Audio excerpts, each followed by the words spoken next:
Орхон аймгийн цэцэргийн үйл ажиллагаанд тусгагдсан гэр хорооллын айлуудыг камержуулах, өндөр хурдны тусгай интернет, инженерийн шугам сүлжээгээр хангах гэсэн заалтуудын хүрээнд аймгийн тамган газар болон холбогдох хэсгийнхэн олон талт арга хэмжээг хэрэгжүүлэн ажиллаж байна. Үүнээс төртөл гэр хорооллын 5,000 айлыг өндөр хурдны шилэн кабелд холбох боломжийг бүрдүүлэн ажиллаж байна. Гэр хорооллын шилэн кабель тавигдвал аймгийн тамган газраас тус кабелийг түшиглэн гэр хорооллыг камержуулах боломжтой болгох зэрэг давуу талууд нэгдэж байгаа юм а. 11-2 дээрх асуудлаа оруулах гэж байгаа бол застрагуул шийдвэр гаргасан шүү дээ. Ер нь Innovation компани гэж гаргаагүй. Ер нь бол одоо энэ гэр хорооллоо өндөр хурдны интернетийн сүлжээ оруулах, за тэр одоо утасгүй интернетийн сүлжээнд орох боломжийг бүрдүүлэх энэ чиглэлээр бол одоо холбогдох байгууллагуудтай хамтарч энэ ажлыг зохион байгуулж дэмжлэг үзүүлж ажиллахыг одоо төвшин жаргал даргатай ажлын хэсэгт даалгацсан юм байна. Тэн дээр бол тийм утгатай тэр захирамж гарсан байгаа шүү. Ер нь бол бид нар хууль тогтоомжинд нийцүүлж гаргасан.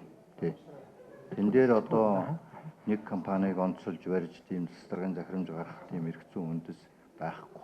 Орхон аймгийн засаг даргын үйл ажиллагааны хөтөлбөр үндсэн чиглэлд орсны дагуу гэр хорооллын иргэдэг одоо найдвартай бас интернетийн орчныг үүсгэх юм одоо заалт байгаа. За энэ заалтыг бид нар хэрэгжүүлж бас ажиллаж байгаа. За өнөөдөр бас Орхон аймагт үйл ажиллагаа явуулж байгаа, Монгол Улс үйл ажиллагаа явуулж байгаа Innovation компани удирдлагуудтай бас ярилцаж одоо ойлголцол төрж нийтдээ 5 тэрбум төгрөгийг Innovation компани өөрсдийн орлогоос одоо бүрдүүлж, за гэр хорооллын одоо наран, булаг, цагаанчлууд, шанд гээд одоо яг нэг чиглэлд байгаа 11 баг дээр 5,000 өргөхөд бол одоо хөргий гэдэг ийм гэрээний асуудлыг бол ярилцлаа. За өмнө нь бол одоо аймгийн засаг даргатай уулзаж тодорхой хэмжээний асуудлуудыг ярьсан.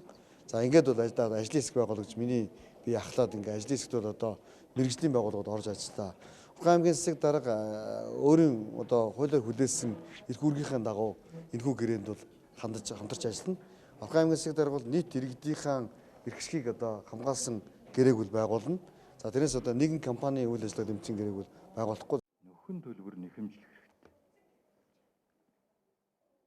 Аймгийн тамган газрын зүгээс Innovation компанид телевизээр гарах сувгуудаа чанартай гаргаж интернетийн хурд үзүүлэлтээс сайн хянаж иргэдийг алдагдлалд оруулалгүй хохирлгүй байлгахыг санууллаа. Ийхүү өнөөдрөөс Innovation компани гэр хорооллын айл өрхөөр явж сурталчилгаа хийхээр боллоо. Иймд иргэд судалгаагаа сайн хийж танилцсан хангалттай мэдээлэл авсныхаа дараа өөрсдийн хүссэн сүлжээгээ сонгон гэртээ суйрлуулахыг албаныхан зөвлөлөө. Хууль тогтоомжийнхоо хүрээнд